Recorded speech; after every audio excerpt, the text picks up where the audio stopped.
मोदी सरकार का एक नया स्कीम सामने आया है। सोशल मीडिया क्रिएटर्स और मीडिया को बनी बनाई स्क्रिप्ट देकर लोगों को इस अरावली के मुद्दे से भटकाया जा रहा है। एक पीआर एजेंसी का ये मेल आया, मैं मेल दिखाता हूँ आपको। हाँ, ये नहीं दिख रहा होगा तो मैं एडिटर से कैसे लगवा दूंगा। तो इनका कहना है कि जो मैंने अरावली हिल्स वाली वीडियो डाली है वो आप डिलीट कर दो और एक नई वीडियो बना दो जिसमें सपोर्ट करो कि अरावली हिल कट रही है, वो बहुत बढ़िया है और मुझे एक अमाउंट दे रहे हैं। भारत के नक्शे पर गुजरात से लेकर दिल्ली तक लगभग 700 किलोमीटर एक ग्रीन वॉल है, जिसे हम अरावली रेंज के नाम से जानते हैं। यह दुनिया की सबसे पुरानी पर्वत श्रृंखलाओं में से एक है, लगभग 2 अरब साल पुरानी। मई 2024 में सुप्रीम कोर्ट ने आदेश दिया इन पहाड़ों को बचाने के लिए, लेकिन जवाब में सरकार ने जो प्रस्तावना लाई उसने सबको चौंका दिया। आज यह टूट कर बिखर रही है और जिस दिन यह पूरी तरह टूट कर बिखर जाएगी तो उस दिन यूपी, हरियाणा और राजस्थान के हरे भरे खेत पूरी तरह रेत के समुद्र में बदल जाएंगे। हेडलाइन के अनुसार अब उन्हीं इलाकों को अरावली का हिस्सा माना जाएगा जिनकी ऊंचाई 100 मीटर से ज्यादा है।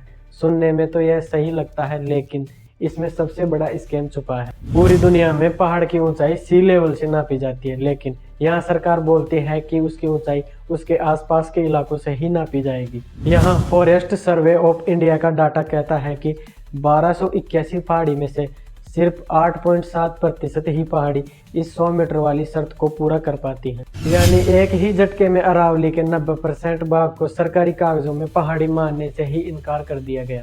इसका मतलब है वहाँ खुदाई और माइनिंग करना बिल्कुल लीगल हो जाएगा। अब यहाँ सवाल ये आता है कि ऐसा क्यों किया जा रहा है। इसका सीधा जवाब है पैसा। दूसरा है माइनिंग माफिया। यहाँ पहाड़ों के नीचे कीमती पत्थर एवं मिनरल्स होते हैं। अरावली दिल्ली एनसीआर के सबसे महंगे रियल एस्टेट कॉरिडोर के बीच में है। यहाँ दो तरफ से लूट मची है। फार्म हाउस इकोनॉमी, जंगल काटकर अमीरों के लिए farm house and wedding venues बनाए जा रहे हैं। दिसंबर 2023 के एक सर्वे के अनुसार फरीदाबाद के आसपास लगभग 6800 अवैध निर्माण मिले। माफिया यहाँ इतने बेखौफ हैं कि जुलाई 2022 में हरियाणा में डीएसपी सुरेंद्र सिंह रेड मारने गए तो उन्हें डंपर से कुचलकर मार दिया गया। खनन माफियाओं ने एक बड़े पुलिस अफसर को मौत के घाट उतार दिया। डीएसपी सुरेंद्र सिंह बिश्नोई की खनन माफियाओं ने डंपर से कुचलकर हत्या कर दी। यह सब करने के लिए सेल कंपनियों का यूज करते हैं, जो कि पावर ऑफ अटर्नी के जरिए जमीनों पर कब्जा करती हैं। अरावली थार रेगिस्तान की रेत को रोकने का कार्य करती है, लेकिन अवैध माइनिंग की वजह से 12 बड़े दर्रे बन चुके हैं, जिससे रेगिस्तान की रेत अब दिल्ली तक जा पहुंची है। अरावली की पहाड़ियां बारिश के पानी को रोककर ग्राउंड वाटर को रिचार्ज करने का कार्य करती है, लेकिन अवैध माइनिंग की वजह से कंक्रीट बिछने से अब बारिश का पानी नीचे जमा नहीं हो पा रहा है। ग्राउंड वाटर लेवल 1000 फीट से 2000 फीट नीचे चला गया। 1973 में जहां मौसम 101 दिन रहता था, वह घटकर आज सिर्फ 25 से 30 दिन का रह गया। लेकिन दोस्तों, यह खेल सिर्फ जमीन पर ही नहीं, आपकी स्क्रीन पर भी खेला जा रहा है। लोगों को इस विनाश के बारे में पता लगा तो लोग सड़कों पर प्रोटेस्ट करने के लिए निकल गए। कई क्रिएटर्स ने बताया कि उन्हें मार्केटिंग कंपनियां ईमेल कर रही हैं कि पैसे लो और पुराने वीडियो जो अरावली को बचाने पर बनाए गए थे वो वीडियोस आप डिलीट कर दो। बदले में उन्हें रटी रटाई स्क्रिप्ट दी जा रही है। कुछ बड़े न्यूज एंकर तो एक नई थ्योरी लेके आए हैं जिसे हम कटोरा थ्योरी बोल सकते हैं।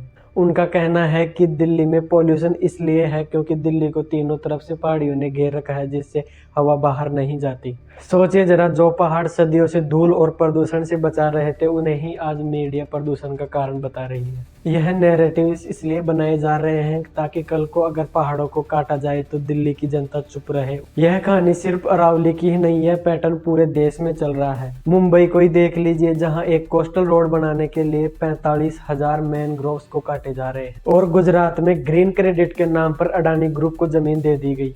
आखिर सरकार इन कोऑपरेटिव्स पर इतनी मेहरबान क्यों हो रही है? इसका सीधा जवाब इलेक्ट्रोल बॉन्ड के डाटा में है। इलेक्ट्रोल ट्रस्ट के जरिए जो 4276 करोड़ का चंदा आया, उसमें से सिर्फ 83.6% तो बीजेपी को ही मिला।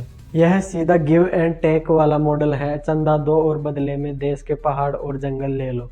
जनता के विरोध और लीगल लड़ाई की वजह से सुप्रीम कोर्ट ने अपने ही फैसले पर 29 दिसंबर को टेम्परेरी होल्ड लगा दिया। यह मेरी यूट्यूब पर दूसरी वीडियो है। अगर आपको पसंद आई हो तो लाइक एंड शेयर जरूर कर देना।